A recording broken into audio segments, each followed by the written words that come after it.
मैं उस माटी का वृक्ष नहीं जिसको नदियों ने सींचा है। बंजर माटी में पल कर मैंने मृत्यु से जीवन खींचा है। मैं पत्थर पर लिखी इबारत हूं।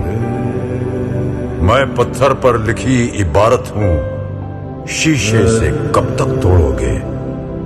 मिटने वाला मैं नाम नहीं। तुम मुझको कब तक रोकोगे? तुम मुझको कब तक रोकोगे?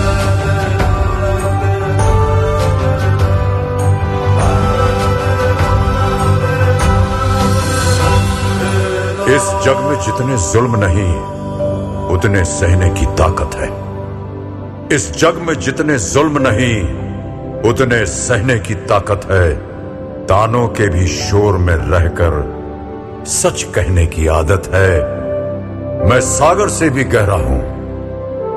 मैं सागर